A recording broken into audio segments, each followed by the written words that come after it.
Moi, je trie mes bouteilles, mais les bouchons, j'en fais quoi? Les bouchons, comme les bouteilles, se recyclent. Que ce soit les bouchons des bouteilles d'eau, des bouteilles de jus de fruits, des bouteilles de soda ou encore des bouteilles de lait. Dans les usines de recyclage, les bouteilles avec leurs bouchons sont broyées en paillettes, puis plongées dans l'eau pour être lavées. Lors de cette étape, les paillettes de bouchons qui sont en polyéthylène haute densité vont flotter, alors que les paillettes de bouteilles qui sont en polyéthylène terephthalate, plus lourds, vont couler. On récupère ainsi les deux sortes de plastique pour pouvoir les traiter et les recycler séparément. Vous pouvez donc laisser le bouchon sur la bouteille lorsque vous la mettez dans votre bac de tri.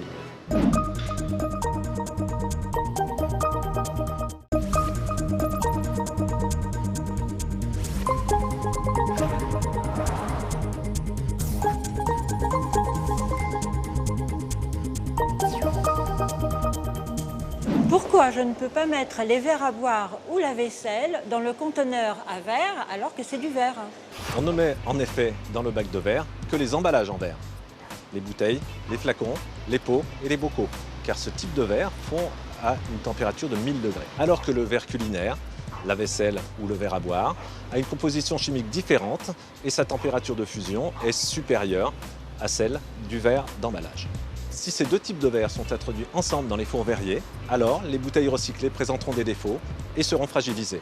Voilà donc pourquoi il ne faut pas déposer la vaisselle, la céramique ou la porcelaine dans le bac réservé au recyclage du verre. Rappelons que le verre est recyclable à l'infini et peu importe sa couleur. En recyclant le verre, on économise de l'énergie et on évite d'utiliser des ressources naturelles.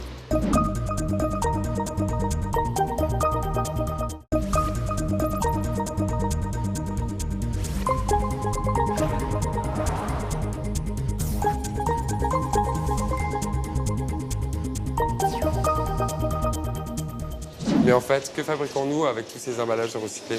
En recyclant les emballages, on va obtenir de la nouvelle matière qui va servir à fabriquer des emballages, des objets du quotidien ou des produits industriels.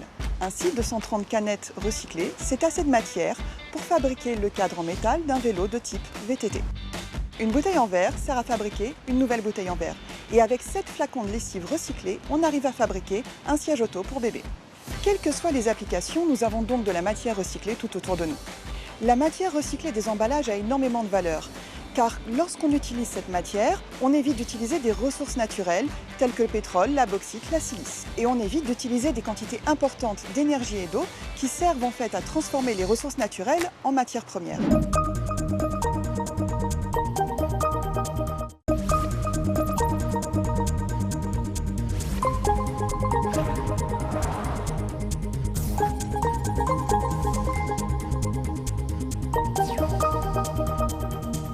Est-ce que les contenants de tri sont les mêmes partout en France?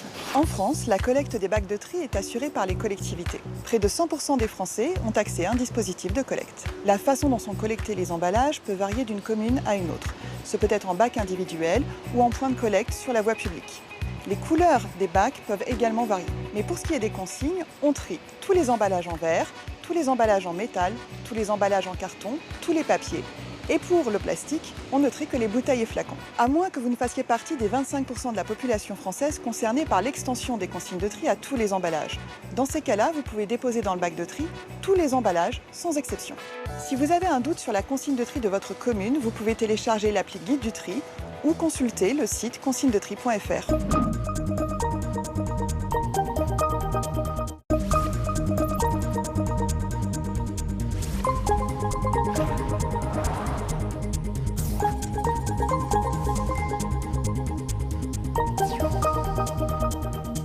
Quel est le bilan du recyclage en France? Aujourd'hui, grâce au geste de tri quotidien de millions de Français, le taux de recyclage global des emballages est de 68%, alors qu'il n'était que de 18% en 1992. Chaque année, plus de 3 millions de tonnes d'emballages sont recyclées et leur matière est récupérée. Cela permet de limiter l'utilisation des ressources naturelles, comme l'eau par exemple, d'économiser de l'énergie et de limiter les gaz à effet de serre, donc au final de lutter contre le réchauffement climatique. Les emballages ne doivent plus être considérés comme des déchets, mais comme de nouvelles ressources. Ils ont une valeur économique parce qu'ils peuvent être utilisés comme de la matière vierge qui sert à fabriquer de nouveaux produits. C'est donc une source d'approvisionnement pour l'industrie. Le recyclage est devenu une activité pérenne, une activité majoritairement locale qui sert donc à l'économie des territoires.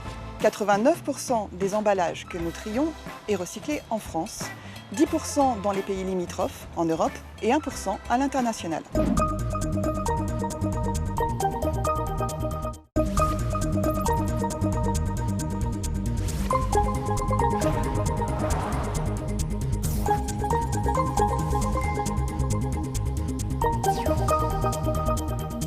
On trie depuis longtemps en France métropolitaine, mais qu'en est-il pour les départements d'outre-mer?